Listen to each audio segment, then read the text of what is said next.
कि सत्ता का मतलब होता है शक्ति या फिर पावर, और साझेदारी का मतलब क्या होता है? साझेदारी का मतलब होता है भागीदारी या फिर शेयरिंग। भाषा बोली जाती है फ्रेंच, एक भाषा ये लोग बोलते हैं डच, और एक भाषा ये लोग बोलते हैं जर्मन। तो और इनकी जनसंख्या देश में सबसे ज्यादा है, ये लगभग 74% के आसपास है, 74% है। तो शांति बनी रहे तो देश के अंदर सत्ता की साझेदारी जरूरी होती है, जैसे बेल्जियम के अंदर किया गया है। जैसे भारत कच्चे घरों में रहते हैं जिनके पास शिक्षा नहीं है, और इनको पहले भी शिक्षा नहीं दी गई, समाज के अंदर इनको पढ़ने नहीं दिया गया। हेलो दोस्तों, आप सभी का बहुत बहुत स्वागत है हमारी आज की इस क्लास में। और आप सभी के साथ दोस्तों हम लोग क्या करेंगे, हम लोग अपने एक बहुत ही महत्वपूर्ण एक चैप्टर को आपके साथ डिस्कस करने के लिए तैयार हैं। हमारा जो पिछला चैप्टर हुआ था, जिसके अंदर हमने यूरोप के राष्ट्रवाद के उदय के जो चैप्टर को अच्छे तरीके से डिस्कस किया था, इतिहास से संबंधित था, और उसी चैप्टर के अंदर हम लोगों ने आप सभी से ये जानने की कोशिश करी थी कि आप लोग अगला चैप्टर कौन सा कराना चाहते हैं। अधिकतर बच्चों की यही डिमांड थी कि सर जो हमारा ये चैप्टर है ना, जिसे हम लोग सत्ता की साझेदारी के नाम से जानते हैं, इस चैप्टर को हमें डिस्कस करना है। तो हम लोग क्या करने आ गए हैं दोस्तों कि आपकी डिमांड को ध्यान में रखते हुए इस चैप्टर की हर एक बारीकी को बहुत अच्छे तरीके से आपके सामने रखेंगे। अगर आप लोग हमारा ये चैप्टर कर लेते हैं तो आपके संदर्भ में, इस चैप्टर के संदर्भ में आपके सामने कोई डाउट नहीं रहेगा, और आप बहुत अच्छे तरीके से पेपर में इस चैप्टर से आने वाले सारे सवालों को डिस्कस कर लेंगे और बना लेंगे। हमारे चैप्टर का नाम क्या है दोस्तों?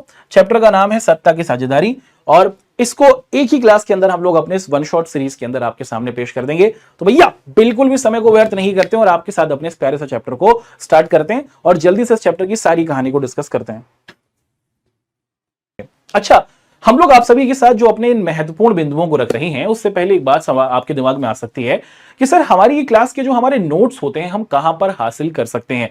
क्लास के समापन के बाद आप क्या करेंगे दोस्तों, आप देखते हैं कि जो हमारी ये क्लास आपको YouTube पर होते हुए दिख रही है, अपनी क्लास के समापन के बाद आप हमारी PW ऐप को डाउनलोड करेंगे। जिन बच्चों के पास पहले से ही डाउनलोडेड है, वहां पर जाकर आप लोग क्या कर सकते हैं दोस्तों कि अपने इस बेहतरीन से बैच के अंदर, जो हमारा ये RBSC वाला बैच है ना, यहां पे जाके आप लोग क्या कर सकते हैं दोस्तों कि अपने इस प्यारे से बैच को हासिल कर सकते हैं। और इस बैच के अंदर मौजूद जो अपने नोट्स हैं उनको भी अच्छे तरीके से आप मुफ्त में, बिल्कुल निःशुल्क आप क्या कर सकते हैं दोस्तों कि इनको हासिल कर सकते हैं। ठीक है, तो चलिए स्टार्ट करते हैं अपने आज के इस प्यारे से चैप्टर को, और बहुत अच्छे तरीके से इस पूरे चैप्टर की पूरी कहानी को हम लोग पढ़ लेते हैं। हमारे आज के इस चैप्टर के अंदर आखिर हमें क्या क्या चीजें देखने को मिलेंगी, हम लोग किन किन टॉपिक्स को पढ़ेंगे, एक बार अच्छे तरीके से उसे देख लेते हैं। पढ़ेंगे तो पूरा ही चैप्टर। हम लोग सबसे पहले ना आप सभी के साथ डिस्कशन करेंगे सत्ता की साझेदारी। इस शब्द का मतलब क्या होता है, इसे हम लोग समझेंगे। फिर हम लोग आप सभी के साथ दो देशों के एग्जाम्पल्स को समझने की कोशिश करेंगे। हम एक देश के बारे में डिस्कशन करेंगे जिसे हम लोग बेल्जियम कहते हैं, और बेल्जियम की जो कहानी है उसको हम लोग समझेंगे। फिर हम लोग एक और देश के बारे में पढ़ेंगे जिसको हम लोग श्रीलंका के नाम से जानते हैं, और श्रीलंका की जो क्या पूरी की पूरी स्थिति रही है उसको हम लोग जानेंगे। फिर हम लोग बात करेंगे कि बेल्जियम देश के अंदर हमें क्या देखने को मिलता है कि यहां के जो लोग थे और यहां की जो सरकार थी वो समझदारी दिखाती है, और वो अपने देश को बहुत अच्छे तरीके से आगे निकाल लेती है। क्या है वो कहानी, उसको डिस्कस करेंगे। फिर हम लोग ये बात समझने की कोशिश करेंगे कि आखिर हमें सत्ता की साझेदारी की जरूरत ही क्यों है। क्या किसी भी देश के अंदर बिना सत्ता की साझेदारी के देश को नहीं चलाया जा सकता, इस बिंदु को समझेंगे।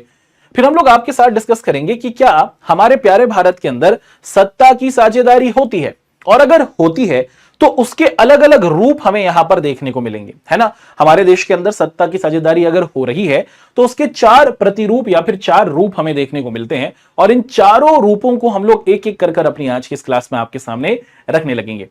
और फिर हम लोग यहां पर एक बहुत ही महत्वपूर्ण बिंदु है जिसे बोला जाता है सामाजिक समूहों के बीच सत्ता का बंटवारा। तो भारत के अंदर बड़े तौर पर जो हमारे अलग अलग सामाजिक समूह हमें देखने को मिलते हैं, जैसे हमारे दलित भाई हुए, जैसे हमारे अल्पसंख्यक भाई हुए, इन सभी के साथ भी देश को चलाने की जो शक्ति है या फिर जिसे सत्ता कहा जाता है उसे शेयर किया जाता है। क्यों करते हैं, कैसे करते हैं, डिटेल से पढ़ेंगे। इसी के साथ कुछ MCQ के हमारे क्वेश्चंस होंगे और कुछ आपकी पाठ्य पुस्तक के भी सवाल होंगे जिनको हम लोग आपके सामने यहां पर रखेंगे। तो भैया ये तो हुई हमारी पूरे चैप्टर की कहानी। अगर आप लोग हमारे इस चैप्टर को कर लेते हैं तो आपके दिमाग में इस चैप्टर से संबंधित कोई भी डाउट कभी भी नहीं रहने वाला। आप कक्षा 10वीं के अंदर इस चैप्टर से आने वाले जितने भी सवाल होंगे उनको बहुत ही अच्छे तरीके से बना लेंगे। बस 2 चीजें आपको करनी है। क्या? आपको इस क्लास को शुरुआत से लेकर आखिर तक देखना है।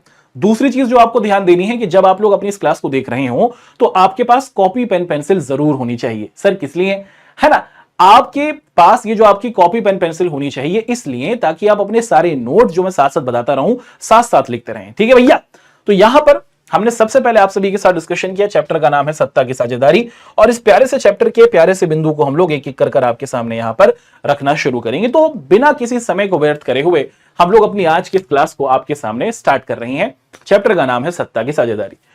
सबसे पहले हमारे सामने जो शब्द आया है जिसे हम लोग सत्ता के नाम से जान रहे हैं, क्यों ना हम लोग इसी शब्द के अर्थ को समझने की कोशिश करें कि आखिर ये सत्ता और उसी के साथ साथ इसकी साझेदारी, इसका मतलब क्या होता है। हमारे से सत्ता का तात्पर्य क्या है, साझेदारी का क्या माने हैं, इन दोनों को हम लोग समझने की कोशिश कर लेते हैं, है ना।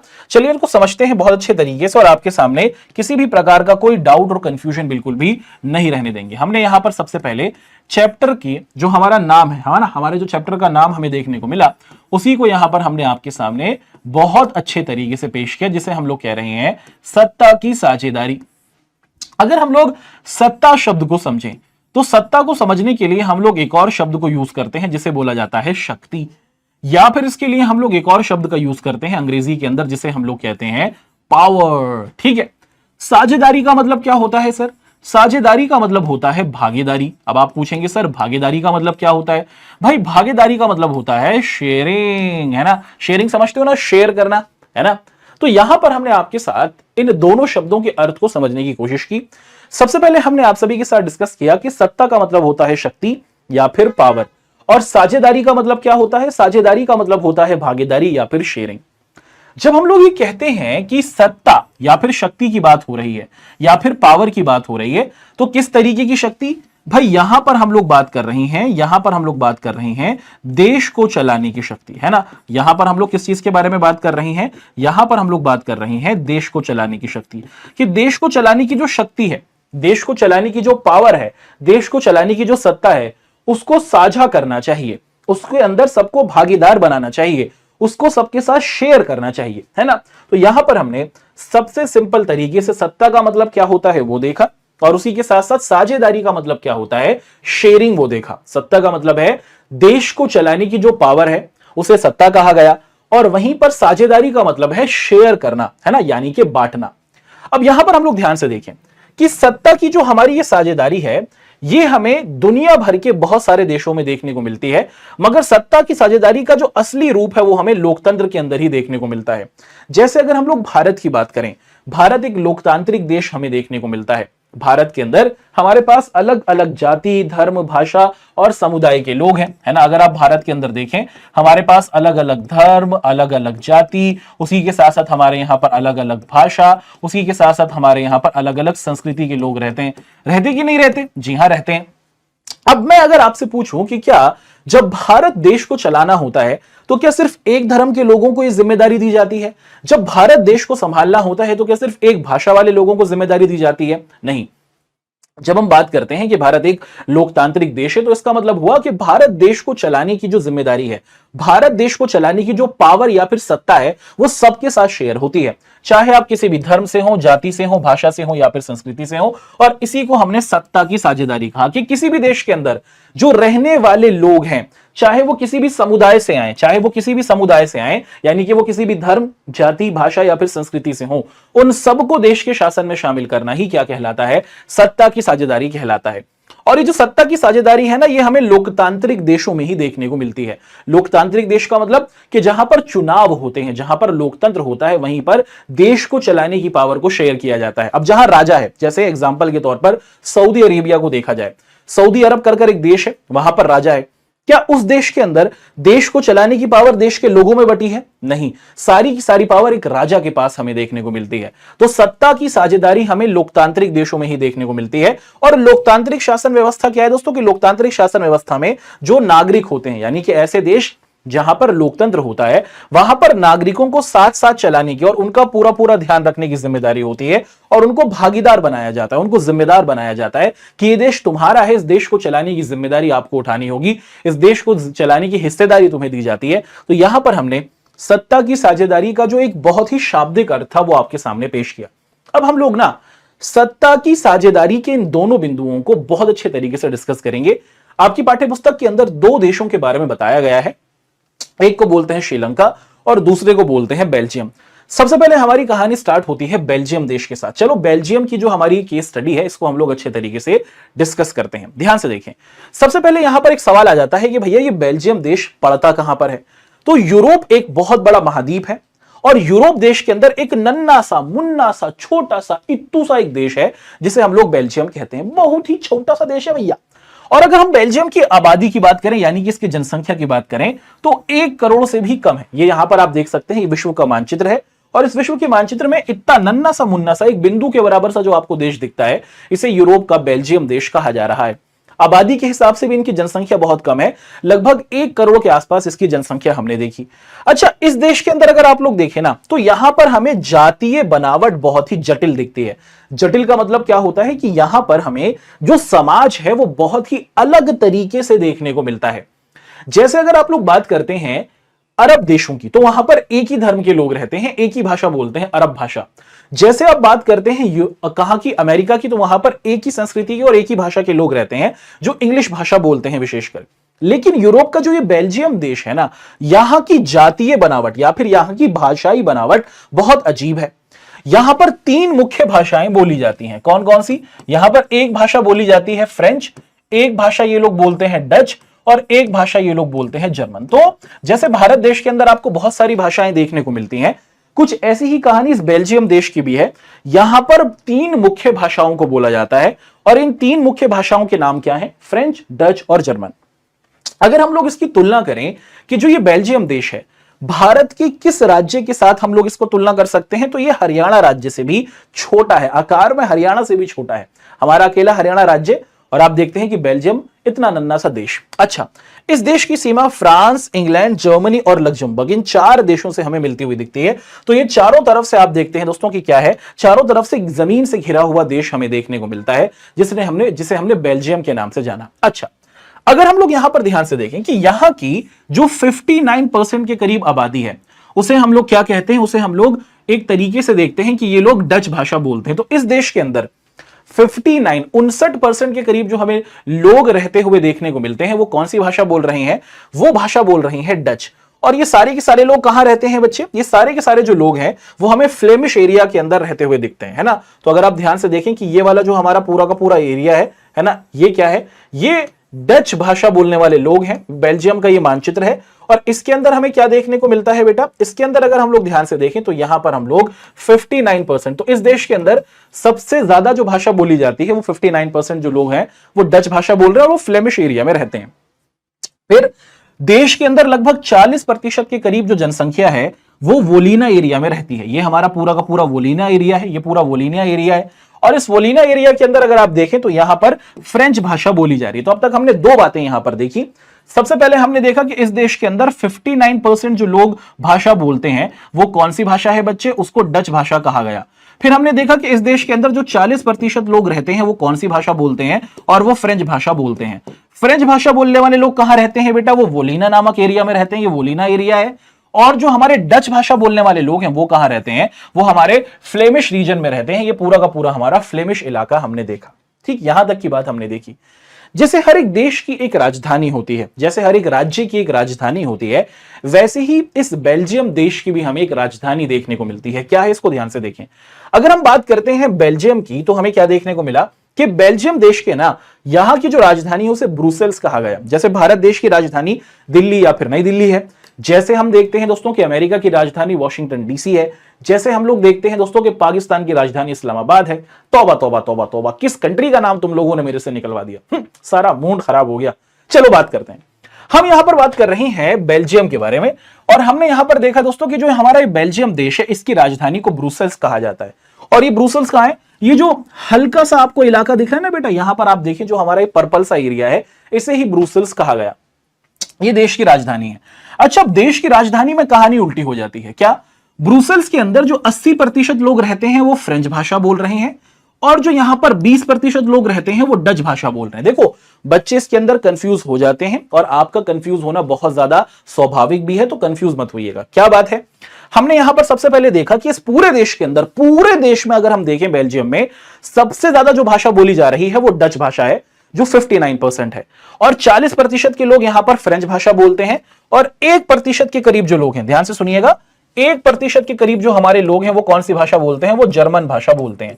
तो ये तो पूरे देश की कहानी है। पूरे देश में 59% डच भाषा, उसी के साथ साथ 40% फ्रेंच भाषा और 1% जर्मन भाषा बोलने वाले लोग दिखे। फिर हमने देखा कि देश की जो राजधानी ब्रुसेल्स है ना, यहां पर कहानी उल्टी हो गई भाई। कैसे? इस देश की राजधानी में, ब्रुसेल्स में, फ्रेंच भाषा बोलने वाले लोग रहते हैं। तो ब्रुसेल्स ये जो देश की राजधानी है, यहां पर आपको देखा कि फ्रेंच भाषा जो है, यहां पर फ्रेंच भाषा बोलने वाले लोगों की संख्या ज्यादा है, वो देश में 80% है। और यहां पर डच भाषा बोलने वाले लोग हमें सिर्फ 20% के आसपास रहे। इस बात को भी आपको याद रखना है। अच्छा, हम देखते हैं यहां पर हमारे सामने एक शब्द आया जिसे हम लोग अल्पसंख्यक कह रहे हैं। और इस अल्पसंख्यक वर्ड को समझने से पहले ना हम लोग इन दोनों शब्दों को समझने की कोशिश करें जिसको हम लोग यहां पर देख रहे हैं। एक शब्द मैंने आपके सामने रखा जिसे हम लोग कह रहे हैं बहुसंख्यक, और दूसरा शब्द हमने आपके सामने यहां पर रखा जिसे हम लोग कह रहे हैं अल्पसंख्यक। तो कंफ्यूज मत होइएगा, बहुत अच्छे तरीके से हम लोग अपने इन दोनों शब्दों को समझ रहे हैं। बहुसंख्यक है और अल्पसंख्यक है। चलो सबसे पहले हम लोग इसी शब्द को समझने की कोशिश करें जिसे हम लोग किस नाम से जान रहे हैं, जिसे हम लोग बहुसंख्यक कह रहे हैं। यहां पर हमारे सामने शब्द है बहु और यहां पर हमारे सामने शब्द है संख्यक। सर क्या शब्द लिख दिया आपने ये?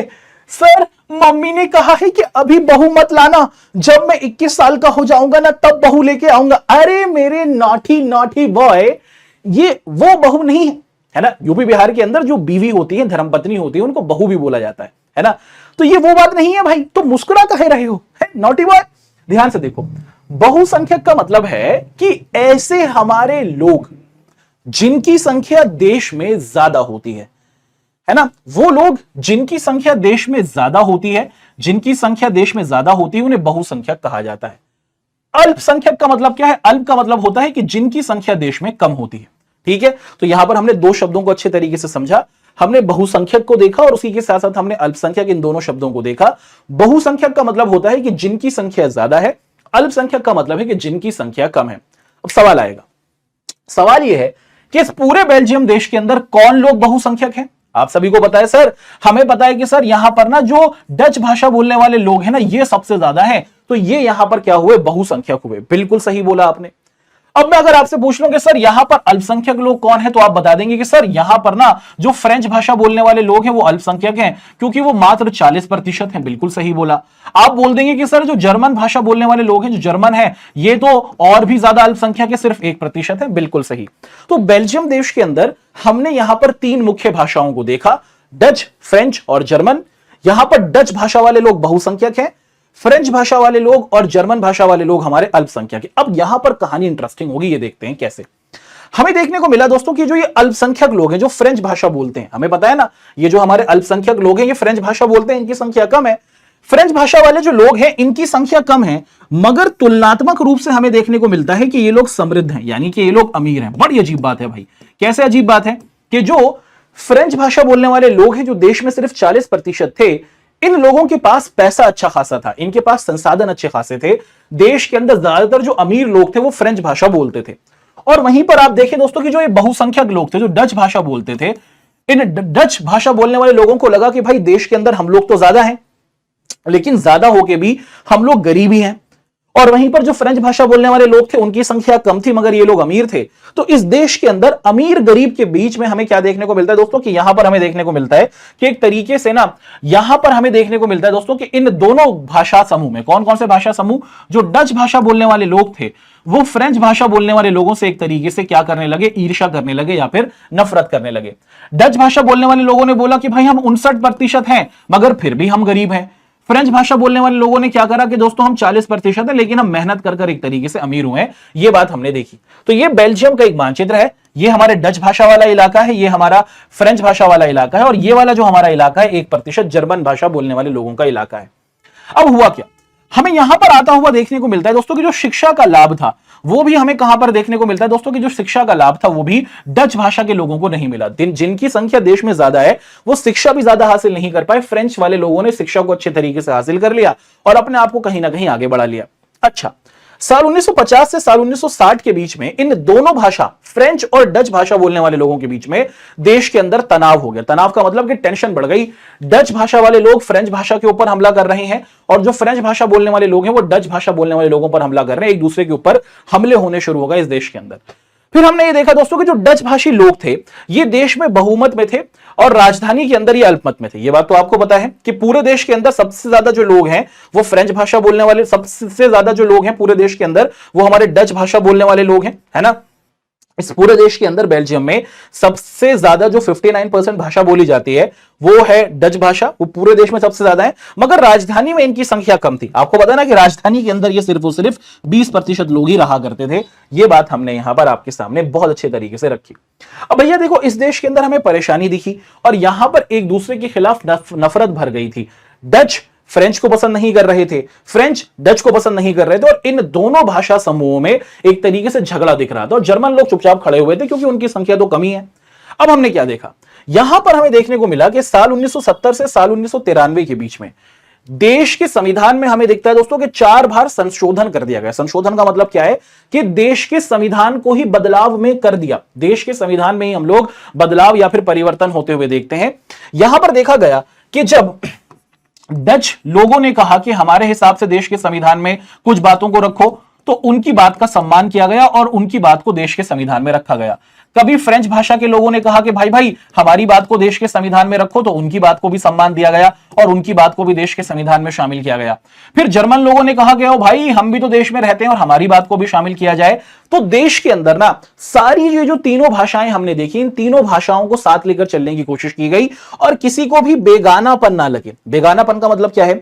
बेगानापन का मतलब आप लोग अच्छे तरीके से समझते हैं। जब वो आपके फोन का जवाब नहीं देती हैं, जब वो आपका रिप्लाई नहीं करती हैं, जब वो आपका मैसेज देखने के बाद जवाब नहीं देती हैं, तो आपको बेगानापन लगता है, आपको बहुत लोनली लगता है, आपको बहुत अकेला लगता है कि अब मैं इस दुनिया में क्या करूंगा, मेरी जिंदगी में अब आगे क्या होगा, है ना। इसी को हम लोग लोनली कहते हैं। तो बेल्जियम के अंदर इस बात का ध्यान रखा गया कि भाई किसी को भी अकेलापन ना लगे, किसी को भी बेगानापन ना लगे, किसी को भी ऐसा ना लगे किसी भी भाषा के लोगों को कि उनको देश के शासन में शामिल नहीं किया जा रहा। तीनों भाषाओं को साथ लेकर चलने की कोशिश की गई और तीनों भाषाओं को मिलजुल कर साथ लेकर चलने की कोशिश की गई। अच्छा, बेल्जियम के जो नेता लोग थे उन्होंने समझदारी दिखाई। क्या समझदारी दिखाई? कि देश के संविधान में 4 बार संशोधन कर दिया, देश के संविधान में 4 बार बदलाव कर दिया और अपनी जो संस्कृति थी, यानी कि जो अलग अलग भाषाएं बोली जा रही थी, इन सभी को स्वीकारा। उन्होंने बोला कि हां भाई हमारा ये देश है, हमारे देश में 4 भाषा, हमारे देश में ये 3 भाषाएं हैं, हम तीनों भाषाओं को सम्मान देते हैं, हम तीनों भाषाओं को समान मानते हैं और सबके साथ चलने की उन्होंने बात की। अब यहीं पर हम लोग श्रीलंका के संदर्भ में आप सभी के साथ डिस्कशन करेंगे। एक और देश है। अभी हमने बेल्जियम की कहानी को आपके सामने रखा, बेल्जियम कहां पर था, कैसा था, इस देश की बनावट किस तरीके से थी, उसको हमने समझा। अब हम लोग यहां पर आप सभी को लेके चल रहे हैं किस तरफ? हम लोग आप सभी को लेके चल रहे हैं श्रीलंका की तरफ। श्रीलंका क्या है भैया? श्रीलंका एक द्वीपीय देश है। द्वीपीय देश का मतलब क्या है कि चारों तरफ से पानी से घिरा हुआ है ना। और श्रीलंका कहां से आता है? श्रीलंका आता है एक ऐसे इलाके से, है ना, जहां पर आप देखते हैं दोस्तों कि इस देश से हमें एक बहुत ही प्रसिद्ध व्यक्ति आता हुआ दिखता है। हम बात कर रहे हैं रावण के बारे में भैया। तो श्रीलंका जो है ना, वो प्रसिद्ध है रावण की वजह से और रावण यहां से हमें आता हुआ देखने को मिलता है। तो श्रीलंका जो है एक द्वीपीय देश है। द्वीपीय देश का मतलब कि चारों तरफ से हमें पानी से घिरा हुआ देखने को मिलता है। चारों तरफ से इस देश के अंदर हमें पानी देखने को मिलता है और भारत से दक्षिण दिशा में है। जैसे अगर आप भारत के मानचित्र को देखें तो यहां पर हमें यह देश देखने को मिलता है, दक्षिण की तरफ देखने को मिलता है और कुछ ही किलोमीटर का डिस्टेंस है, कुछ ही किलोमीटर की दूरी पर हम लोग भारत और श्रीलंका को देख लेते हैं, है ना। हिंद महासागर के अंदर यह देश उपस्थित है श्रीलंका। इसकी आबादी मात्र 2 करोड़ के आसपास है। अच्छा, अगर आप ध्यान से देखें, जैसे भारत अंग्रेजों का गुलाम था, कुछ वैसे ही श्रीलंका भी क्या था बेटा? कुछ वैसे ही श्रीलंका भी अंग्रेजों का ही गुलाम रहा था, है ना। एक एक कर हम लोग इसको आप सभी के सामने यहां पर बहुत अच्छे तरीके से डिस्कस करना शुरू करते हैं। चलो, श्रीलंका की जो पूरी कहानी है इसको हम लोग बहुत अच्छे तरीके से यहां पर आपके सामने रख देते हैं। भैया, जिस देश के बारे में डिस्कशन कर रहे हैं उसे बोला जा रहा है श्रीलंका। श्रीलंका की कहानी अगर हमने देखी तो बेटा ये क्या है कि ये भारत से कुछ ही किलोमीटर की दूरी पर स्थित है और ये कैसा देश है? ये एक द्वीपीय देश है। द्वीपीय देश का मतलब क्या है बच्चे? एक तरीके से हम लोग देख पा रहे हैं कि ये चारों तरफ से समुद्र से घिरा हुआ है। फिर हमने यहां पर आपके सामने देखा, क्या देखा? हमने देखा कि जो श्रीलंका था ना, ये भी भारत की तरह अंग्रेजों का गुलाम रहा था। जैसे भारत को आजादी मिली, कब मिली? हमारे प्यारे भारत को आजादी मिली 15 अगस्त 1947 को।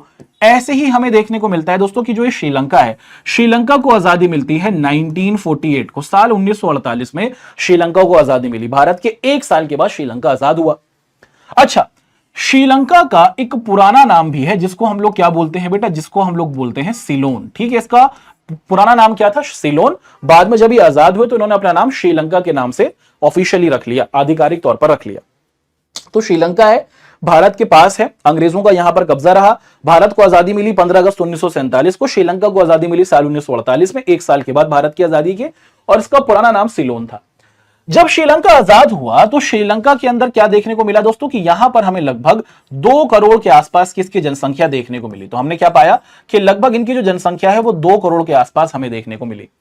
श्रीलंका के अंदर अगर हम लोग देखें ना, तो यहां पर हमें क्या देखने को मिलता है कि यहां पर भी हमें भाषा के आधार पर एक तरीके से अंतर देखने को मिलता है। किस तरीके से अंतर देखने को मिलता है कि यहां पर भी भाषा के आधार पर हमें एक तरीके से 2 भाषा समूह देखने को मिल जाते हैं। जैसे इस देश के अंदर यहां पर एक भाषा बोली जाती है जिसको हम लोग बोलते हैं सिंगली भाषा। एक भाषा है जिसका नाम है सिंगली, और दूसरी भाषा यहां पर बोली जाती है जिसको हम लोग बोलते हैं तमिल भाषा। लो भाई, तमिल भाषा आ गई। सिंगली भाषा जो बोलने वाले लोग हैं वो देश के अंदर 74% है, 74% के करीब जो लोग हैं वो उस देश के अंदर सिंगली भाषा बोलते हैं। और जो ये सिंगली भाषा बोलने वाले लोग हैं ना, ये यहां के कैसे हैं बेटा, ये यहां के मूल निवासी हैं। मूल निवासी का मतलब कि ये लोग यहां पर हमेशा हमेशा से रहते आ रहे हैं। ये जो सिंगली भाषा बोलने वाले लोग हैं, इनका एक अपना धर्म है जिसे ये लोग किस नाम से जानते हैं, जिसे ये लोग बोलते हैं बौद्ध धर्म। यानी कि ये भगवान बौद्ध के उपासक हैं, ये भगवान बौद्ध की पूजा करते हैं। ठीक है, सिंगली लोग श्रीलंका के मूल निवासी हैं, यहीं पर हमेशा से रहते आ रहे हैं, और इनकी जनसंख्या देश में सबसे ज्यादा है, ये लगभग 74% के आसपास है, 74% है। बात करते हैं तमिल लोगों के बारे में। तमिल ये जो हमारे लोग हैं ये भारत से ही यहां पर गए हैं। भारत का जो हमारा तमिलनाडु वाला इलाका है, भारत का जो हमारा तमिलनाडु वाला इलाका है, भारत के तमिलनाडु से अंग्रेजों ने कुछ भारत के तमिल भाषी लोगों को यहां पर बसा दिया और फिर ये यहीं पर रहना शुरू कर देते हैं। तो तमिल भाषा बोलने वाले जो लोग हैं ये भारत के तमिलनाडु से श्रीलंका में गए हैं। इनकी जनसंख्या कितनी है बेटा, इनकी जनसंख्या पूरे देश के अंदर लगभग 18% के आसपास है। और जो तमिल भाषा बोलने वाले हमारे ये लोग हमें देखने को मिलते हैं, इसके अंदर हमारे हिंदू भाई भी हैं जो हिंदू भाषा बोलते हैं, हिंदू धर्म को मानते हैं। इसके अंदर हमारे मुस्लिम लोग भी हमें देखने को मिल जाते हैं, और इसके अंदर हमें ईसाई धर्म की भी उपस्थिति देखने को मिल जाती है। ठीक है, अच्छा, इसके अलावा श्रीलंका में जो दूसरा ग्रुप है, जैसे 74% तो सिंगली लोग हुए, 18% तमिल लोग हुए, बाकी जो लोग दिखते हैं वो वहां की जनजातियां हैं, वो वहां की हमारे आदिवासी लोग हमें देखने को मिल जाते हैं। ठीक है, तो यहां तक की जो हमारी कहानी रही वो हमने अच्छे तरीके से देख ली। श्रीलंका भारत से ही, भारत के बाद आजाद हुआ, और भाषा के आधार पर यहां पर हमने 2 भाषा समूहों को देखा। अब श्रीलंका जब आजाद हुआ तो श्रीलंका के नेताओं ने बोला कि भैया हम श्रीलंका को क्या करेंगे, श्रीलंका के नेताओं ने बोला कि हम श्रीलंका को बनाएंगे एक लोकतांत्रिक देश। लोकतांत्रिक देश का मतलब क्या है, इन्होंने बोला कि हम श्रीलंका के अंदर ना क्या रखेंगे, लोकतंत्र रखेंगे। यानी कि श्रीलंका के अंदर चुनाव होंगे, और चुनाव के बाद क्या होगा कि यहां पर एक तरीके से देश में सबको शासन में रखा जाएगा, देश को सब लोग मिलकर चलाएंगे। ये बात इन्होंने बोली लेकिन करी नहीं। श्रीलंका के अंदर श्रीलंका के नेताओं ने बोला कि हम अपने देश के अंदर लोकतंत्र लाएंगे, जैसे भारत में है, जैसे अमेरिका में है ना, इसकी बात इन्होंने करी। श्रीलंका आजाद हुआ, और श्रीलंका में आजादी के कुछ टाइम के बाद ही, टाइम आता है साल 1956 का। कब का टाइम आता है बेटा, साल 1956 का, 1956 का। साल 1956 में ये जो श्रीलंका के अंदर सिंगली भाषी लोग थे, श्रीलंका के अंदर ये जो सिंगली भाषा बोलने वाले लोग थे, जो श्रीलंका के अंदर कैसे हैं बेटा, जो श्रीलंका के अंदर कहलाते हैं बहुसंख्यक। क्यों कहते हैं इनको बहुसंख्यक, क्योंकि इनकी संख्या ज्यादा है। तो श्रीलंका के अंदर ये जो बहुसंख्यक लोग थे, जो सिंगली भाषा बोलने वाले लोग थे, जिनकी संख्या 74% के आसपास थी, ये लोग क्या करते हैं बेटा कि साल 1956 में ना देश के अंदर एक कानून बना रहे हैं। क्या होता है इस कानून के अंदर, चलिए देखते हैं।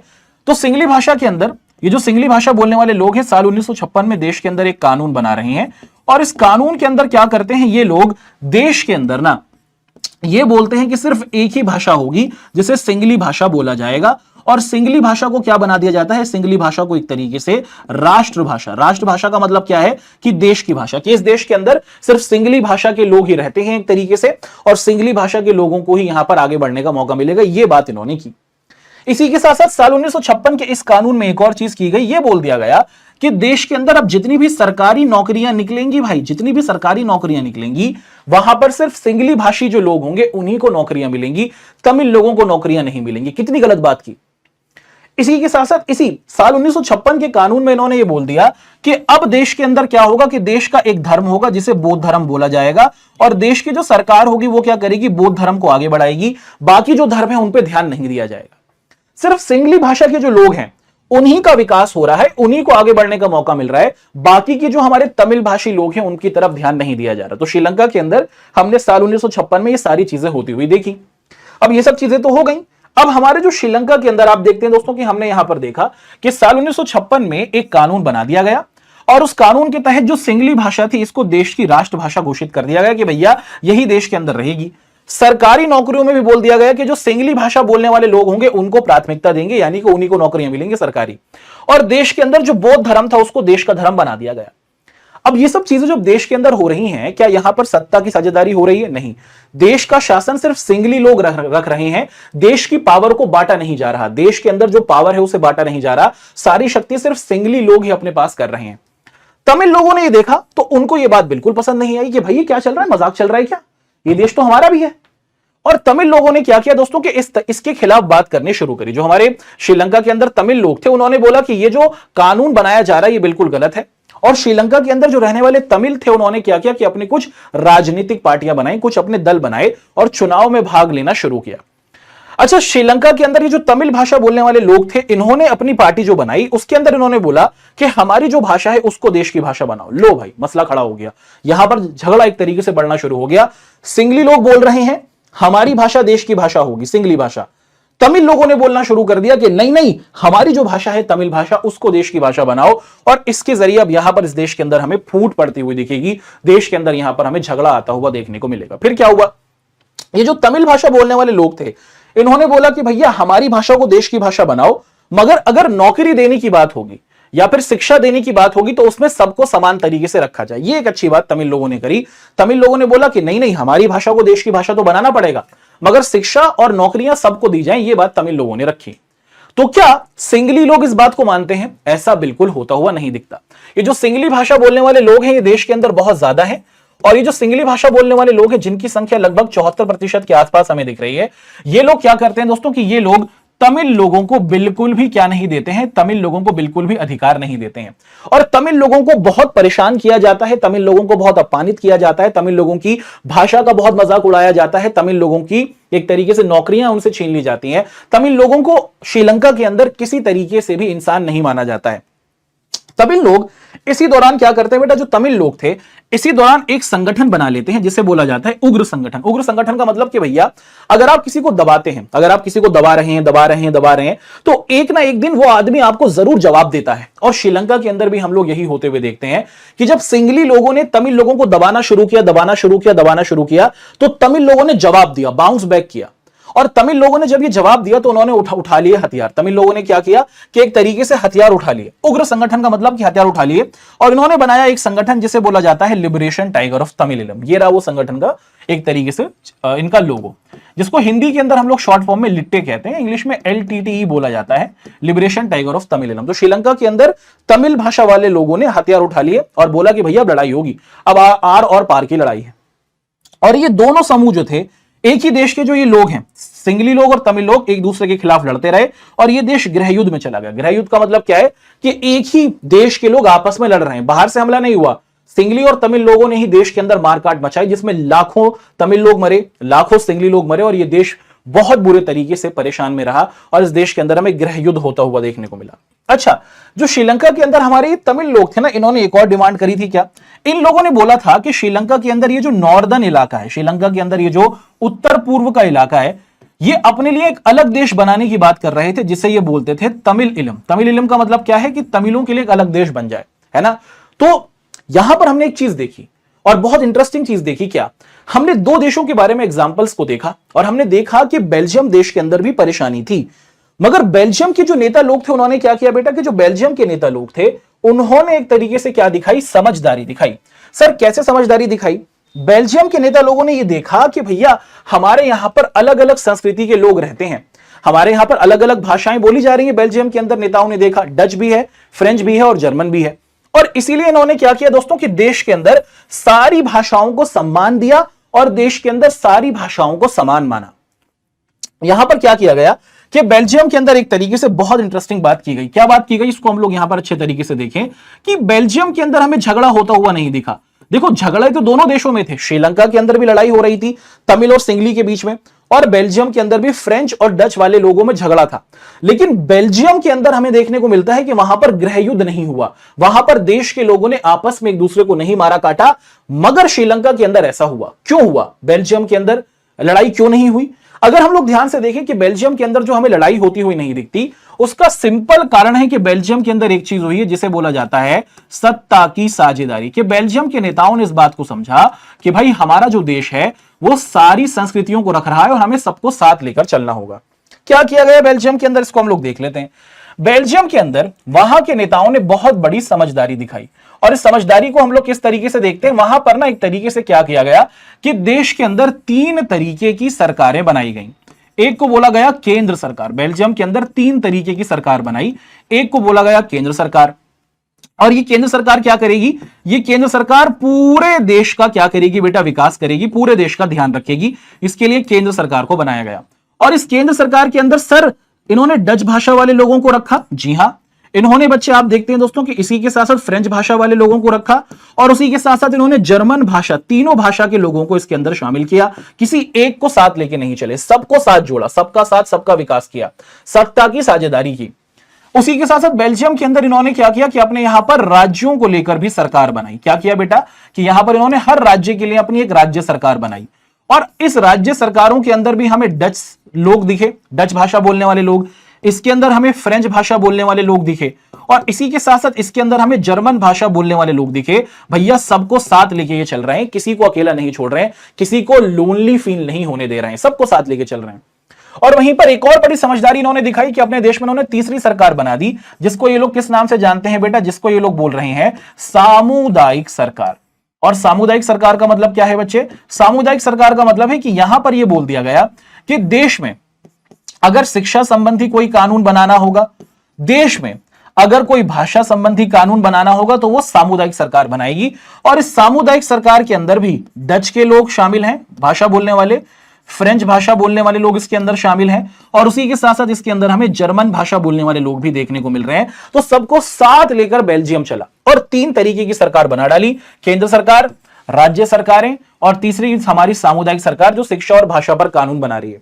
जब श्रीलंका के अंदर, जब हमने बेल्जियम के अंदर ये देखा दोस्तों कि ये सारी चीजें की गई कि वहां पर एक तरीके से केंद्र सरकार जो पूरे देश को संभालेगी, राज्य सरकारें जो वहां पर क्या करेंगी, राज्यों को संभालेंगी, और वहीं पर हमने देखा कि तीसरी हमारी सामुदायिक सरकार रखी जो वहां पर क्या करेगी, भाषा संबंधी और शिक्षा संबंधी नियम बनाएगी। और यहां पर क्या किया गया कि एक तरीके से हमने बेल्जियम के अंदर क्या देखा, हमने बेल्जियम के अंदर सत्ता की साझेदारी होती हुई देखी। देश को चलाने की जो पावर थी वो सिर्फ एक समूह के पास नहीं रही, उसको सबके साथ हम लोग बढ़ते हुए देखते हैं। अच्छा, क्या सत्ता की साझेदारी जरूरी है? अब ये सवाल हमारे दिमाग में आता है, हमारी पाठ्य पुस्तक हमसे ये सवाल पूछती है। हमने यहां पर 2 देशों के एग्जांपल्स को तो देखा और हमें ये बात कहीं ना कहीं समझ में आई कि भाई सत्ता की साझेदारी करनी तो जरूर चाहिए। सर क्यों करनी चाहिए? भाई अगर नहीं करोगे तो श्रीलंका जैसा हाल होगा, अगर नहीं करोगे तो देश के अंदर मारकाट मच जाएगी, देश के अंदर गृह युद्ध हो जाएगा, देश का विकास पूरे तौर पर खत्म हो जाएगा। वहीं अगर सत्ता की साझेदारी की गई, देश के शासन में सबको शामिल किया गया, तो वो देश आगे बढ़ता है, उस देश के अंदर लड़ाइयां नहीं होती हैं और वो देश बेल्जियम की तरीके से आगे बढ़ जाता है। तो सत्ता के बंटवारे के पक्ष में हमें 2 बातें दिखती हैं कि हमें सत्ता की साझेदारी क्यों करनी चाहिए, कि किसी भी देश के अंदर हमें देश को चलाने की पावर क्यों बांटनी चाहिए। इसके लिए हमारे पास 2 बातें आई। पहला तर्क, यानी कि पहली बात जो हमें आती हुई दिखती है कि अगर कोई भी देश है, वहां पर आप देखते हैं दोस्तों कि अगर वहां पर जो लोग रहेंगे उनके बीच में झगड़े होते ही हैं। जैसे आप अपने घर में ही देखें, आपके भाई बहन होंगे, उनके बीच में झगड़े हो ही जाते हैं। आपके माता पिता होंगे, उनके भाई बहन होंगे, उनके बीच में भी झगड़े हो ही जाते हैं, है ना। झगड़ा होना सामान्य बात है, टकराव होना सामान्य बात है, लड़ाई होना सामान्य बात है, मगर उस लड़ाई को बैठकर सॉल्व करना भी एक बहुत ही अच्छी बात है। कि लड़ाई हो गई, कोई बात नहीं, हो जाती है लड़ाई, चलो आओ बैठते हैं, इस समस्या का समाधान निकालते हैं। यहां पर यही बात की जा रही है कि हां, किसी भी देश के अंदर टकराव होना बहुत ही सामान्य बात है, लेकिन जब आप देश के शासन में सबको शामिल करते हैं तो सबको लगता है कि भाई ये तो मेरा ही देश है और हमें ही इस देश को संभालना है। तो सत्ता की साझेदारी क्या करती है दोस्तों कि जो टकराव है, जो झगड़ा है, उसकी आशंका को, उसकी संभावना को कम कर देती है। और उसी के साथ साथ दोस्तों कि जहां जहां पर हमें सत्ता की साझेदारी होती हुई दिखती है, वहां पर हमें लोकतंत्र होता हुआ दिखता है कि लोकतांत्रिक देशों में ही सब लोग क्या करते हैं दोस्तों, कि साथ ही हाथ बढ़ाना, एक दूसरे की मदद करते हैं और देश को सब लोग मिलकर चलाते हैं। और सत्ता की साझेदारी क्या कहलाती है? लोकतंत्र की आत्मा कहलाती है कि जहां जहां पर हमें लोकतंत्र देखने को मिलेगा, जहां जहां पर हमें क्या देखने को मिलेगा, जहां जहां पर हम लोग देखते हैं दोस्तों कि हमें एक तरीके से लोकतंत्र देखने को मिलता है, वहीं पर सत्ता की साझेदारी की भी हमें उपस्थिति देखने को मिल जाती है। बढ़ते हैं आगे।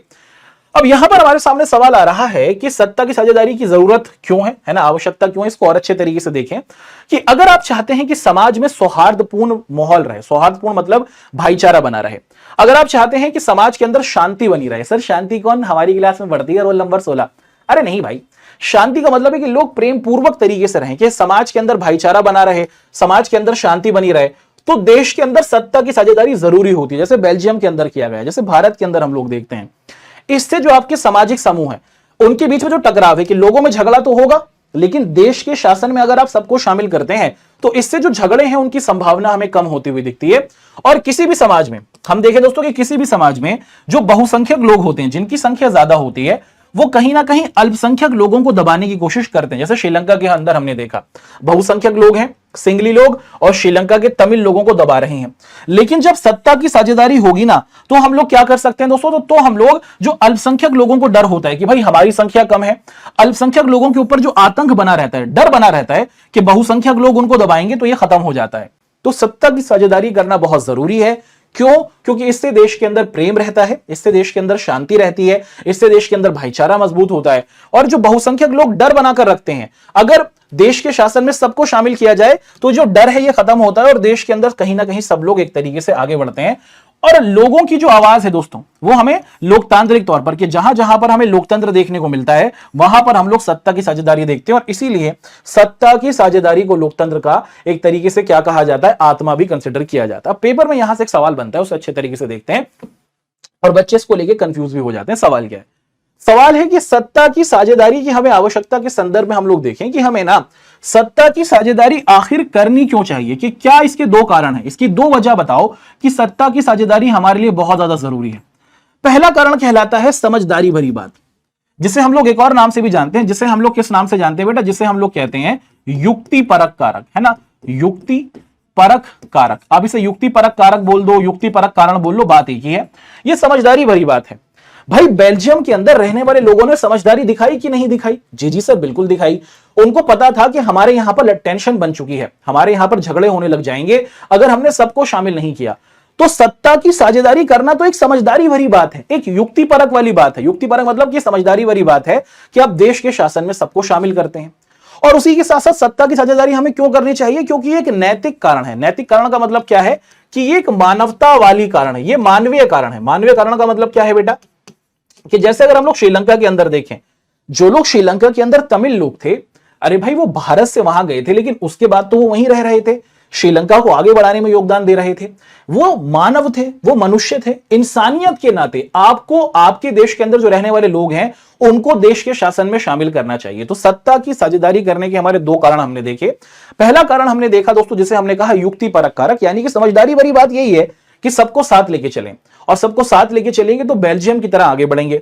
और दूसरी बात है कि भाई हमारा नैतिक कारण भी है। नैतिक कारण का मतलब कि नैतिकता है, ये मानवता है कि जो लोग आपके देश में रहते हैं वो आपके देश के ही हैं और उनको आपको अपने देश का नागरिक मानना होगा और उनको साथ लेके चलना होगा। ये बात हमने देखी है ना। सत्ता की साझेदारी क्या करती है दोस्तों, कि समाज में जो बहुसंख्यक लोग हैं, जो एक तरीके से अपना डर बनाए हुए हैं, उनके डर को भी कम करने के लिए हमारी सत्ता की साझेदारी एक बहुत ही महत्वपूर्ण योगदान देती है। और यह बहुत जरूरी है किसी भी देश को अच्छे तरीके से आगे बढ़ाने के लिए और उस देश को अच्छे तरीके से मजबूती की ओर ले जाने के लिए। अब हम लोग यहां पर देखते हैं कि क्या भारत के अंदर हमें सत्ता की साझेदारी दिखती है, अगर है तो किस तरीके से, ये हम लोग देखें। देखो भारत की अगर हम लोग बात करें, अपने प्यारे भारत देश की अगर हम लोग बात करें, तो हमें क्या देखने को मिलता है दोस्तों, हमारे सामने सबसे पहले यहां पर एक बिंदु आ जाता है भारत। भारत अगर हम लोग देखें दोस्तों, दुनिया का सबसे महान देश अपना प्यारा भारत। भारत एक कैसा देश है? भारत एक लोकतांत्रिक देश है। लोकतांत्रिक देश का मतलब क्या है कि भारत को हम लोग एक डेमोक्रेटिक कंट्री कहते हैं। सर लोकतांत्रिक देश का मतलब क्या हुआ? लोकतांत्रिक देश का मतलब हुआ कि भारत के अंदर होते हैं चुनाव, और भारत देश के अंदर हमें क्या दिखता है बेटा, कि हर 18 साल से जो बड़े लोग होते हैं वो क्या करते हैं दोस्तों, कि वो अपना वोट देते हैं। वो अपना क्या करते हैं दोस्तों, कि वो अपना वोट देते हैं। और देश के अंदर हमें क्या दिखता है दोस्तों कि देश के अंदर हमें देखने को मिलता है कि देश के अंदर जो व्यक्ति सबसे ज्यादा वोट हासिल कर लेता है उसे नेता बोला जाता है। ऐसा ही तो होता है।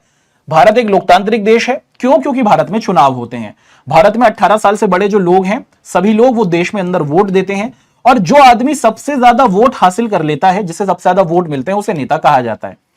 अब एक अकेला नेता तो पूरे देश को नहीं संभाल सकता, इसीलिए नेता लोग क्या करते हैं दोस्तों कि नेता लोग अपना एक समूह बनाते हैं, और इसी समूह को हम लोग क्या कहते हैं बेटा? इसी समूह को हम लोग सरकार कहते हैं, या फिर इसी समूह को हम लोग गवर्नमेंट कहते हैं। और ये गवर्नमेंट क्या है कि जो हमारे नेता लोग हैं, अकेला नेता तो पूरे देश को या फिर पूरे राज्य को या फिर पूरे शहर को नहीं संभाल सकता। तो जितने भी हमारे जीते हुए नेता लोग होते हैं, ये अपना एक समूह बनाते हैं, अपना एक ग्रुप बनाते हैं, और इसी समूह को हम लोग सरकार कहते हैं या फिर एक तरीके से गवर्नमेंट कहते हैं। और ये गवर्नमेंट क्या करती है बेटा? ये गवर्नमेंट ही देश को संभालती है। जो हमारे जीते हुए नेता लोग होते हैं, इन्हीं के समूह को सरकार कहा गया, और यही सरकार देश को चलाती है। दो काम करती है ये देश को चलाने के लिए, कानून बनाती है ना? क्या करती है बेटा? ये नए कानूनों को बनाती है, और जो पुराने कानून बने हुए हैं उनमें क्या करती है बेटा? उनमें एक तरीके से संशोधन करती है या फिर बदलाव करती है। तो यही बात हमने यहां पर आपके सामने देखी कि अगर आप भारत को देखें तो भारत एक लोकतांत्रिक देश हमें देखने को मिला, और भारत के लोकतांत्रिक स्वरूप को अगर हम लोग समझे तो हमारे यहां पर चुनाव होते हैं, और हमारे यहां पर जो चुनाव होते हैं तो इसमें हमें क्या देखने को मिलता है कि हमारे चुनाव में जो व्यक्ति जीत जाते हैं, जिनको लोग वोट देते हैं, वोट को मताधिकार बोला जाता है ना, और हमारे नेता लोग जीत जाते हैं। अभी जो जीते हुए नेता लोग हैं ये क्या करते हैं दोस्तों कि अपना एक ग्रुप बनाते हैं जिसे सरकार कहा जाता है। अब सरकार पूरे देश को, पूरे राज्य को, पूरे शहर को चलाती है। सरकार दो काम करती है, जो पुराने कानून हैं उनको अंदर बदलाव करती है, और जो नए कानून हैं उनको कहीं ना कहीं क्या करती है दोस्तों कि हम लोग निर्मित करते हुए देखते हैं। अच्छा, अगर हम लोग देखें दोस्तों कि भारत देश के अंदर जो सत्ता की साझेदारी है, कि क्या भारत के अंदर देश को चलाने की पावर सिर्फ एक धर्म के पास है? क्या भारत के अंदर देश को चलाने की पावर सिर्फ एक भाषा वाले लोगों के पास है? क्या भारत के अंदर देश को चलाने की जो जिम्मेदारी एक संस्कृति वालों के पास है? ऐसा हमें होता हुआ नहीं दिखता। भारत देश की हर जनता, भारत के जो हर एक नागरिक है, भारत के अंदर हम देखते हैं दोस्तों कि जो हमारी जनता है ना, इसी के पास पूरी पूरी शक्ति हमें देखने को मिलती है। और भारत के अंदर हमें पूर्णतः एक संतुलित लोकतंत्र देखने को मिलता है।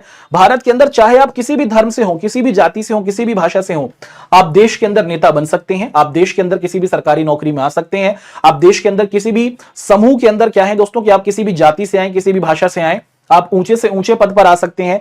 देश के अंदर कोई भी कार्य कर सकते हैं। सबको साथ लेकर चलता है हमारा प्यारा भारत, है ना। और भारत के अंदर सभी को वोट देने का अधिकार दिया गया है ना। और भारत क्या करता है दोस्तों कि भारत के अंदर जो हमारा भारत है वो सबकी बातों को सुनता है और सबकी बातों को ध्यान में रखकर ही क्या करता है दोस्तों, आगे चलने की कोशिश करता है। अब यहां से हम लोग क्या करेंगे, यहां से हम लोग देखेंगे और बहुत इंटरेस्टिंग पॉइंट हमारे सामने आएगा कि भारत के अंदर सत्ता की साझेदारी होती है। यह बात तो हमने देखी कि देश के शासन में सब लोग हैं। हमारे देश के अंदर एक जाति के नेता नहीं है, हमारे देश के अंदर एक भाषा बोलने वाले नेता नहीं है, हमारे देश के अंदर एक धर्म वाले नेता नहीं है। सारी जातियां, सारी भाषाएं, सारे अलग अलग समूह, सारी अलग अलग संस्कृति के लोग दिखते हैं और देश को ये सभी लोग मिलकर चला रहे हैं। तो भारत में सत्ता की साझेदारी तो होती है, ये बात तो हमें पता है, लेकिन कितने तरीके से होती है और कैसे कैसे होती है, चलिए इसको हम लोग यहां पर समझने की कोशिश करें। सबसे पहला बिंदु आया क्या कि अगर आप ध्यान से देखें हमारे प्यारे भारत देश की अगर हम लोग बात करते हैं बेटा, तो हमें देखने को मिलता है कि भारत में सत्ता की साझेदारी के हमें क्या देखने को मिलते हैं, चार रूप देखने को मिलते हैं। यानी कि भारत के अंदर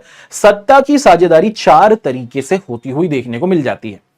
इसमें से जो सबसे पहला तरीका है, इसे हम लोग क्या बोलते हैं, इसे बोलते हैं सत्ता की साझेदारी का ऊर्ध्वाधर वितरण, है ना। तो देश के अंदर हमारे यहां पर सत्ता की साझेदारी चार तरीके से होती है। इसमें ये सबसे पहला तरीका है जिसे बोल रहे हैं सत्ता की साझेदारी का ऊर्ध्वाधर वितरण। इसमें क्या होता है, इसमें हम लोग देखते हैं दोस्तों कि हमारे देश को चलाने के लिए जो हमारी सरकारें हैं, है ना, जो हमारे देश की सरकारें हैं, उनके बीच में शक्तियों को बांटा जाता है।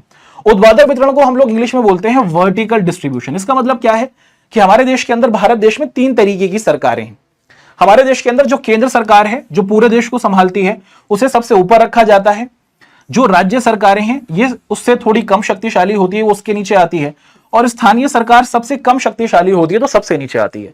तो देश के अंदर हमारे यहां पर जो एक तरीके से सरकारों के बीच में जो शक्तियां हैं, देश के अंदर जो देश को चलाने की शक्ति है वो सरकारों में बटी हुई है, सबसे पहले तरीके से अगर हम देखें। और यहां पर जो सबसे शक्तिशाली सरकार होती है उसको सबसे ऊपर रखा जाता है, जो केंद्र सरकार है।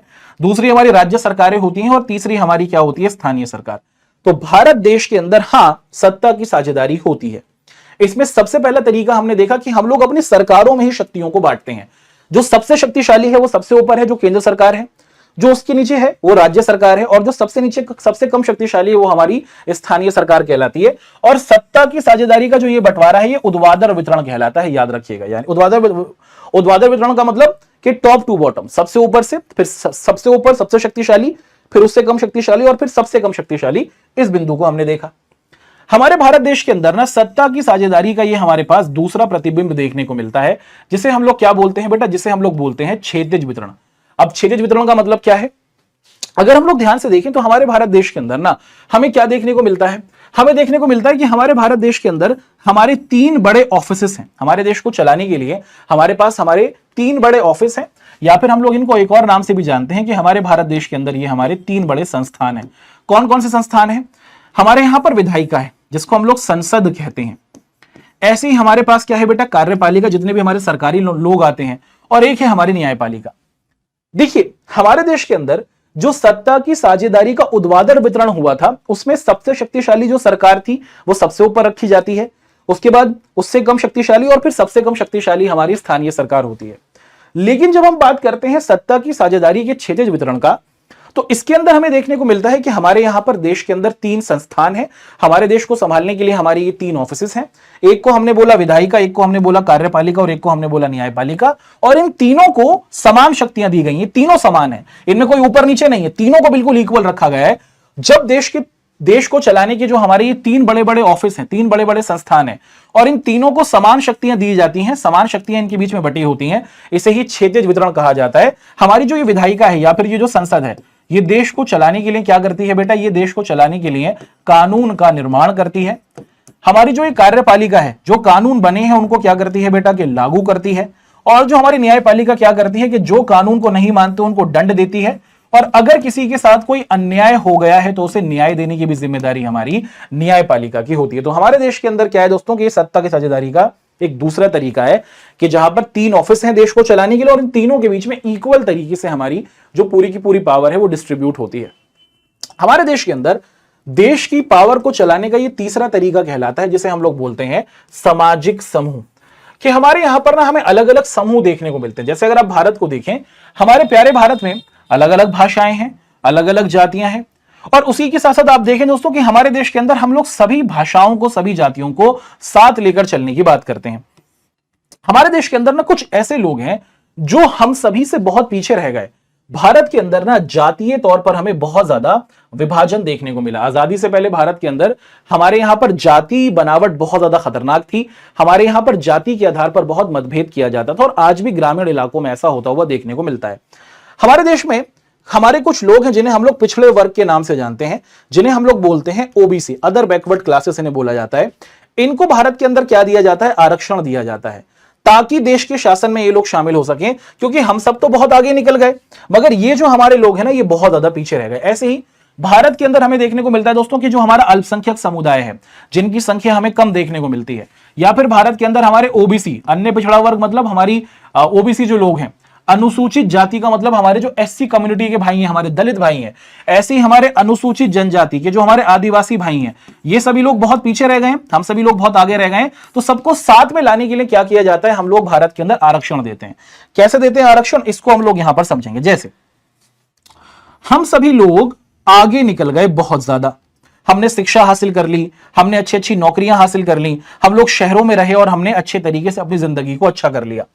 हमारे देश के अंदर बहुत सारे लोग हैं जो अभी भी बहुत पीछे हैं, जो कच्चे घरों में रहते हैं, जिनके पास शिक्षा नहीं है, और इनको पहले भी शिक्षा नहीं दी गई, समाज के अंदर इनको पढ़ने नहीं दिया गया, इनको अधिकार नहीं दिया गया, इनको इंसान ही नहीं माना गया। अब भारत जब आजाद हुआ तो भारत के अंदर, क्योंकि हमें तो सबको साथ लेके चलना है, हम लोग तो बहुत आगे निकल गए, ये लोग तो बहुत पीछे रह गए, अब हमें इनको अपने साथ लेकर आना है। और इसीलिए क्या किया जाता है दोस्तों, कि इसीलिए इनको दिया जाता है आरक्षण। आरक्षण का मतलब क्या है, कि इनको दी जाती है छूट। भारत के अंदर हमारे कुछ समूह है जिनको छूट दी जाती है। कहां पर छूट दी जाती है, जैसे सरकारी नौकरियों के अंदर छूट दी जाती है, या फिर आप देखते हैं दोस्तों कि जो हमारे शिक्षण संस्थान होते हैं, शिक्षण संस्थान का मतलब कि जब कॉलेज में एडमिशन होता है तो इनका कम नंबरों पर एडमिशन कर लिया जाता है, क्योंकि इनको इतने ज्यादा अवसर शिक्षा के हासिल करने के नहीं मिले थे। हमारे दलित भाई हुए, है ना, हमारे एससी का मतलब क्या हुआ, हमारे दलित भाई, आदिवासी हमारे आदिवासी भाई, ओबीसी हमारे अन्य पिछड़ा वर्ग। तो भारत के अंदर वो लोग जो विकास में बहुत पीछे रह गए, बाकी हम सब लोग आगे चले गए, सबको साथ जोड़ने के लिए, ताकि सबको साथ लेके चलें, किसी को पीछे ना छोड़ दें, कोई श्रीलंका की तरह, तमिलों की तरह फील ना करे, है ना, कि हमें दबाया जा रहा है। सबको साथ लेने के लिए भारत में हम अपने हर एक सामाजिक समूह के साथ क्या करते हैं दोस्तों, कि सत्ता का बंटवारा करते हैं, और हम अपने देश के अंदर क्या करते हैं, हर एक तरीके से चीजों को लेकर चलने की कोशिश करते हैं।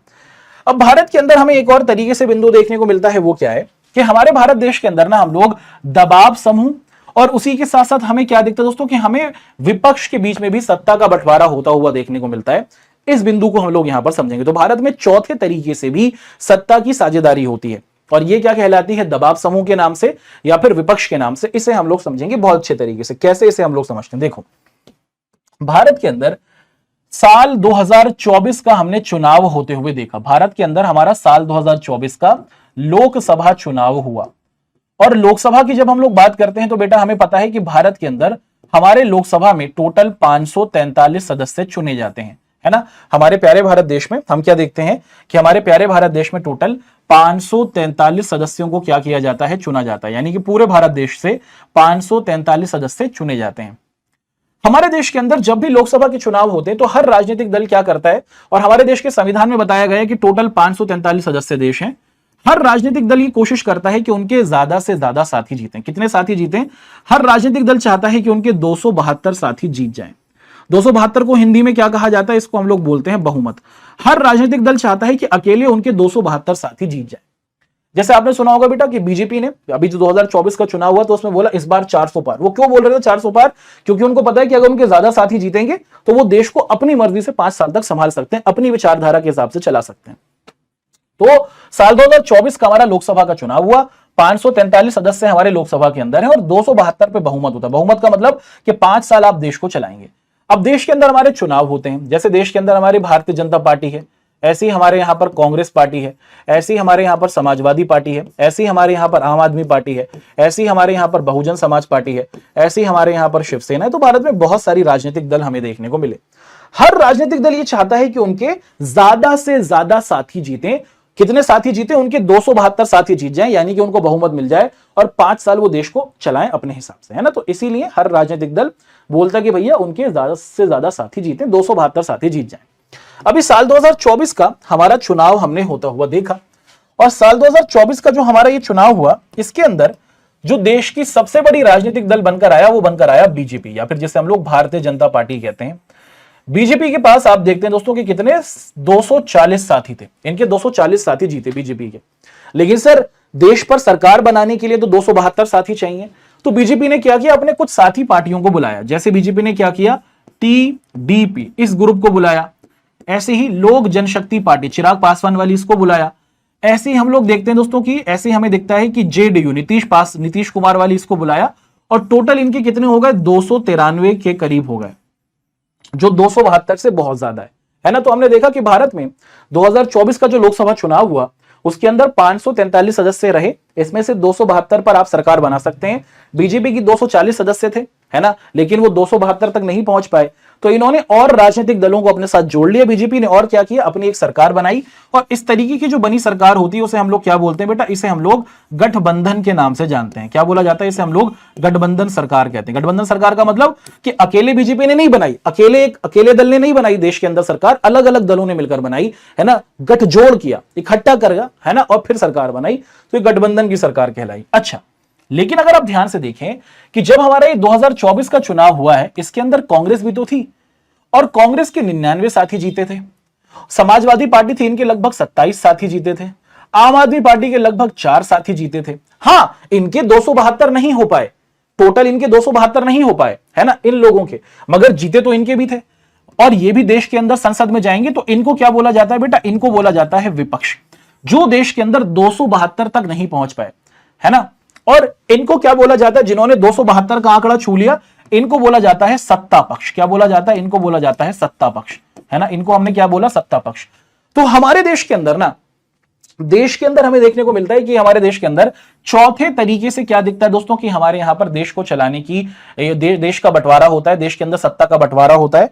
और वो ये है कि जो हमारे यहां पर विपक्ष है, जिनके ज्यादा साथी नहीं जीते हैं, ये भी क्या करते हैं दोस्तों कि ये भी एक तरीके से सरकार को बताते रहते हैं कि भैया जो तुमने वादा किया है, तुमने लोगों से वोट हासिल किया है और तुमने लोगों से बहुत सारे वादे किए थे, उन वादों को पूरा करना होगा। तो देश के अंदर हमारी विपक्ष के पास भी क्या होता है, सत्ता की साझेदारी होती है।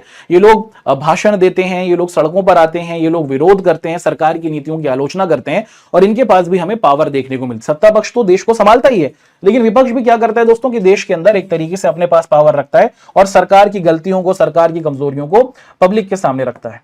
ऐसे ही हमारे देश के अंदर हमें देखने को मिलते हैं बहुत सारे दबाव समूह भी हैं। दबाव समूह का मतलब क्या है कि हमारे यहां पर बहुत से ऐसे लोग हैं जो अपने समूह तो बना लेते हैं मगर वो एक तरीके से चुनाव में शामिल नहीं होते। और हमारे यहां पर हमें देखने को मिलता है दोस्तों, जैसे छात्रों के अपने संगठन है, ये चुनाव में शामिल नहीं होते लेकिन छात्रों के अधिकारों की बात करते हैं। ऐसे हमारे मजदूरों के संगठन है जिन्हें मजदूर यूनियन के नाम से जाना जाता है। ऐसे ही हमें देखने को मिलता है दोस्तों कि हमारे किसान संगठन है, मजदूर संगठन है, छात्रों के संगठन है। अभी लगभग 2-3 साल पहले भारत के अंदर भारत सरकार ने किसान कानून को लागू किया और भारत के जो हमारे किसान थे इनको ये बात पसंद नहीं आई। तो भारत के जो ये किसान थे सड़कों पर आ गए और इन्होंने बोला कि भाई हमारे को ये कानून नहीं चाहिए, इनको हटाओ। 3 कानून बनाए थे सरकार ने, सरकार पर दबाव बनाया, सरकार पर प्रेशर बनाया और सरकार ने इनकी बातों को सम्मान दिया, इनकी बातों को माना, है ना। तो हमारे देश के अंदर सत्ता की साझेदारी का ये चौथा तरीका है। चौथे तरीके के अंदर हम लोग क्या देखते हैं कि हमारे यहां पर विपक्ष को भी दी गई है पावर। ये देश के अंदर क्या करती है कि सत्ता को संभालने की और विरोध करने की शक्तियां रखती है। और ऐसे ही हमने देखा कि हमारे यहां पर जो हमारे अलग अलग दबाव समूह हैं जो क्या करते हैं दोस्तों कि अपनी बातों को रखते हैं और सरकार पर प्रेशर बनाते हैं कि उनकी बातों को रखा जाए। किसान लोग किसानों के अधिकारों की बात करेंगे और जो हमारे क्या है बेटा, हमें देखने को मिलते हैं कि जो हमारे एक तरीके से हमारे जो मजदूर हैं वो मजदूरों के अधिकारों की बात करेंगे। इन सारे बिंदुओं को हमने देखा। अब आपके साथ हमारे कुछ क्वेश्चंस आने लग गए हैं, इनको हम लोग एक एक कर देखना शुरू करते हैं और आप लोग जल्दी से इनके आंसर्स को देख लेते हैं कि सत्ता की साझेदारी हमें कहां पर देखने को मिलेगी या फिर इसका क्या मतलब है कि जब किसी भी देश के अंदर जो रहने वाले अलग अलग सामाजिक समूह हैं और जो समुदाय हैं सबको साथ लेकर चला जाता है, इसे ही हम लोग सत्ता की साझेदारी के नाम से पुकारते हैं। बहुत अच्छा आंसर है। लोकतंत्र का मूल मंत्र क्या है कि लोकतंत्र का मूल मंत्र है कि वहां पर सत्ता की साझेदारी हो, देश के शासन में सबको शामिल किया जाए। भारत में चुनाव का या फिर सरकार का चुनाव कैसे होता है? भारत के अंदर हमारे यहां पर हम लोग वोट देते हैं। वोट हासिल करने के बाद जो हमारे प्रतिनिधि या फिर नेता जीत जाते हैं, जीते हुए नेता लोग अपना एक समूह बनाते हैं, है ना, एक ग्रुप बनाते हैं और इसी समूह को सरकार कहा जाता है और यही देश को चलाती है। भारत के अंदर ये जो हमारी सरकार होती है इसके क्या काम है भाई? सरकार के काम होते हैं कि देश को रोजमर्रा के शासन को चलाना, देश को चलाने के लिए नए कानूनों को बनाना और जो पुराने कानून है भाई उनके अंदर संशोधन करना या फिर बदलाव करना। लोकतंत्र में ये क्यों आवश्यक होता है कि सत्ता का बंटवारा किया जाए, कि क्यों जरूरत है कि हम देश की पावर को बांटें? बिना पावर को बांटे भी तो देश को चला सकते हैं। नहीं भाई, अगर कोई भी लोकतंत्र है जहां पर वो अपने आप को एक संतुलित लोकतंत्र कहता है, एक अच्छा लोकतंत्र कहता है, तो उसके लिए जरूरी है कि वहां पर रहने वाले जो सभी लोग हैं ना उनको देश के शासन में शामिल किया जाए। चाहे वो किसी भी समूह से आते हो, किसी भी धर्म से हो, किसी भी भाषा के लोग हो, किसी भी जाति से आते हो, अगर आप अपने आप को एक लोकतांत्रिक देश कह रहे हैं तो आपके लिए अनिवार्य है कि आप अपने देश के अंदर क्या करें? सत्ता की साझेदारी जरूर करें। सर, समाज में अगर हम लोग सौहार्द यानी कि भाईचारा और शांति रखना चाहते हैं तो क्या सत्ता की साझेदारी करना जरूरी है? बिल्कुल जरूरी है। जैसे बेल्जियम के अंदर किया गया, वहां पर झगड़ा था मगर जब सबको देश के शासन में शामिल किया तो वहां पर जो ये टकराव था, ये जो झगड़ा था वो कहीं ना कहीं कम हुआ। वहीं श्रीलंका के अंदर जब सबको शामिल नहीं किया तो वहां पर हमने बड़ी लड़ाई होती हुई देखी। सत्ता की साझेदारी के 2 कारण बताओ। सत्ता की साझेदारी क्यों करनी चाहिए? क्योंकि ये समझदारी भरी बात है कि आप देश के अंदर सबको साथ लेके चलते हैं, युक्तिपरक बात है और ये एक नैतिकता वाली बात है, यानी कि मानवता के आधार पर जो लोग आपके देश के अंदर रहते हैं वो आपके ही हैं और आपको सबको साथ लेके चलना होगा। इस बिंदु को हमने देखा। सत्ता की साझेदारी के भारत के अंदर अलग अलग रूप बताओ। भारत के अंदर 4 तरीके से होती है सत्ता की साझेदारी। पहला तरीका क्या कहलाता है कि हमारे जो अलग अलग विभिन्न अंग हमें देखने को मिल जाते हैं। जैसे हमने क्या देखा बेटा? जैसे हमने देखा कि हमारे यहां पर हमारी जो अलग अलग संस्थाएं हैं, कौन कौन सी संस्थाएं हैं? हमारी जो विधायिका है, कार्यपालिका है, न्यायपालिका है, इनमें समान शक्तियां बटी होती हैं। ये क्षैतिज वितरण कहलाया। फिर हमारी सरकार के जो विभिन्न स्तर होते हैं, जैसे केंद्र सरकार, राज्य सरकार, स्थानीय सरकार, इसे हमने ऊर्ध्वाधर वितरण कहा। ऐसे हमारे यहाँ पर जो अलग हमारे सामाजिक समूह होते हैं, सामाजिक समूह का मतलब क्या है बेटा? कि हमारे यहाँ पर जो हमारे दलित भाई हैं, हमारे जो अल्पसंख्यक भाई हैं, हमारे जो आदिवासी भाई हैं, उनको आरक्षण दिया जाता है।